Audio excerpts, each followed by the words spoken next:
เร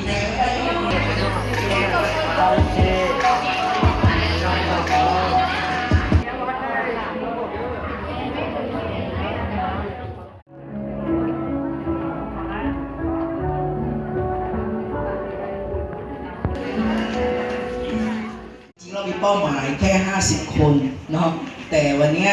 คนสป.ลาวอยากรวยมากนะแล้วเราก็ไม่อยากไปปิดแอร์ก็ไม่ใช่ปัญหาใช่ไหมครับใช่ไหม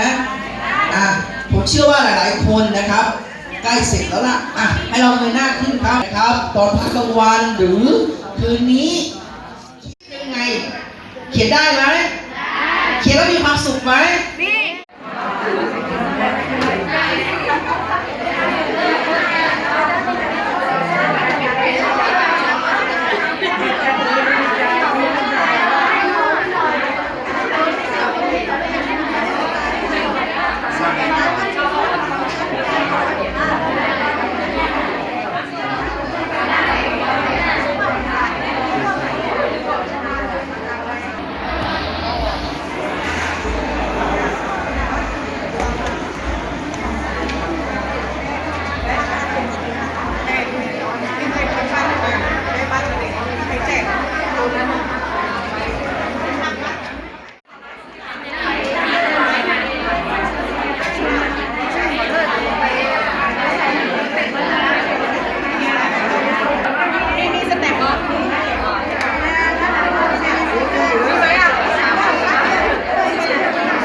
nhưng mà nó tỷ năng thì bây giờ nè nó chưa lên đu nè cháu chân đừng cầu nè còn nó giờ ít bột tờ con nè mua tôi sốt té nè rồi nè xăm tôi sốt té nè ít bột con nè nó nè còn là phiếu nè là phiếu nè xăm một sốt té nèแต่สิnó chả nhớ trâu xăm lò té nhớ là té thái té mình cả té là phước kỳ Australia cho nó để ta lại tới sự cho cái team nhớ được sao đục coca này chẳng nhớ được sao đục coca nhớ được sao sốt té này lấy rồi wow cái kia này vậy nó chơi tôi xăm một thế ít bùa tại con này nó xăm nó muốn nó cọt phiếu vậyจัดส่งลูกค้าตั้งแขวงเด้อ100 กล่องเนาะผมบอก100 กล่องเนาะโอเคครอบเดียวเด้อท่านผู้ใดมีปัญหาเกี่ยวกับเรื่องสุขภาพเนาะเบาหวานหรือว่า